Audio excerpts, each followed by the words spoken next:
Mon nom est Pascal Nouyen-Deschênes. Bienvenue dans le Pas le temps de lire show. C'est le rendez-vous de ceux et celles qui ont compris que leurs oreilles n'ont rien envié à leurs yeux. Ce podcast est une adaptation du blog de Pascal Nouyen-Deschênes intitulé « À la quête d'un meilleur mode de vie grâce aux technologies ». J'aurais vraiment aimé que Sébastien Benoît présente la prochaine commandite, mais il a plutôt décidé de poursuivre mon oncle Serge et Anonymous pour diffamation. Le J'aime pas lire show est une présentation de mon humble moi-même. Les mots deviennent des phrases qui en disent long. Le tout produit au spacieux studio de PND Design. L'article d'aujourd'hui: comment transférer automatiquement ses photos de son téléphone à son ordinateur.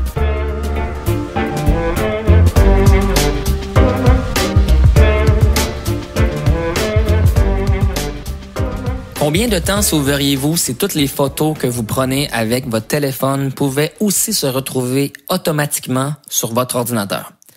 Ne serait-ce pas aussi plus sécurisant dans le cas où vous perdiez votre téléphone? Comme vous le savez, mon but est de vous aider à devenir beaucoup plus productif et rapide avec votre ordinateur. Dans le cas présent, je vais vous aider à mettre en place un processus qui travaillera pour vous. Rien de fashion ici, j'en conviens. Mais il faut bien commencer par les premiers pas.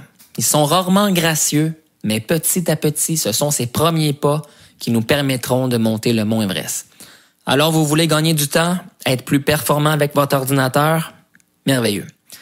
Pour bien comprendre le contexte, s'il vous plaît, prenez connaissance de la mise en situation classique dans l'article ci-dessous, c'est-à-dire le rythme accélère, comment reprendre le dessus. Et en même temps, regardez donc la vidéo qui vous donne les résultats des 3 opérations de ce scénario. Okay? Ça va vous prendre environ 2 minutes de le faire. Mais en même temps, je vous jure, ça va vraiment vous aider de vous mettre en contexte avec l'article présent. OK, alors je prends pour acquis que vous savez exactement quel est le but de l'exercice.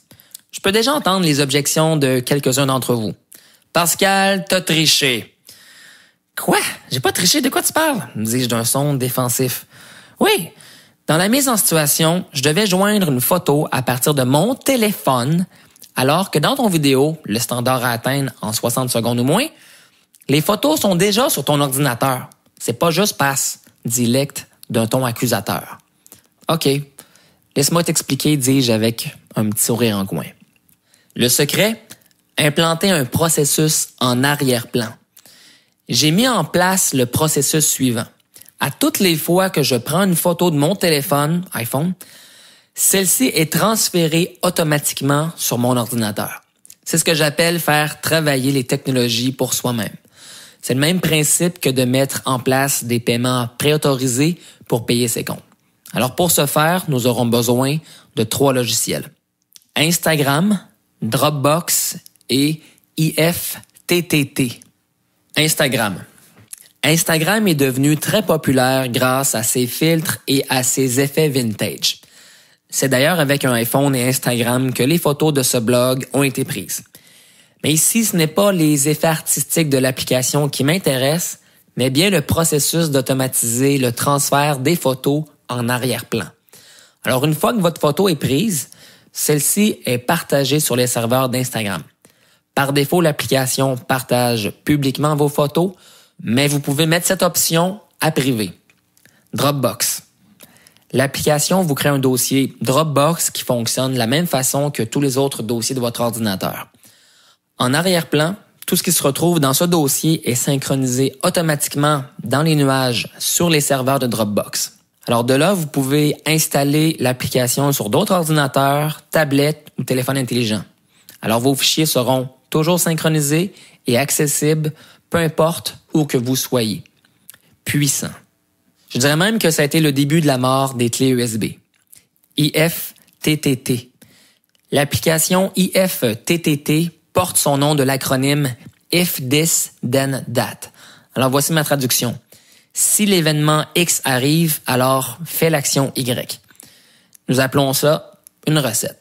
Alors IFTTT connecte 2 applications ensemble et fait une tâche prédéterminée à notre place. Dans notre scénario en particulier, la logique est la suivante. Si je prends une nouvelle photo dans Instagram, X, alors copie la photo dans mon Dropbox, Y. Extrêmement puissant. Toutes sortes de possibilités s'ouvrent à nous. Voici par exemple 2 autres recettes que j'utilise actuellement. 1. Si l'action de Dollarama descend X sous les 60$ l'action, envoie-moi un courriel de notification, Y. Si j'envoie une photo sur Facebook, X, alors copie cette photo sur mon compte Flickr, Y. Si X, alors Y. Parfait? Vous me suivez? C'est logique? Excellent. Alors, comment coordonner IFTTT, Instagram et Dropbox ensemble? Premièrement, créer un compte et installer Dropbox. Au besoin, vous pouvez suivre les étapes ici. Donc, je vais donner un lien sur YouTube. 2. Créer un compte et installer Instagram sur votre iPhone ou sur votre téléphone Android. 3. Créez votre compte IFTTT. Juste une précision ici, il n'y a pas d'application installée. Cette application opère dans les nuages sur le site même de IFTTT. 4. Une fois votre compte créé, vous devez maintenant autoriser Dropbox et Instagram. OK, je fais une parenthèse pour les auditeurs. C'est très, très visuel ici. J'ai mis beaucoup de captures d'écran sur le blog. Alors, ne vous gênez pas pour aller voir. Alors, le site vous demandera les coordonnées de vos comptes. Allez dans la section Channel. Parfait. De là, cliquez sur l'icône Dropbox. Parfait. Par la suite, cliquez sur Activate. Par la suite, numéro 7, entrez vos coordonnées de Dropbox et cliquez sur Sign In.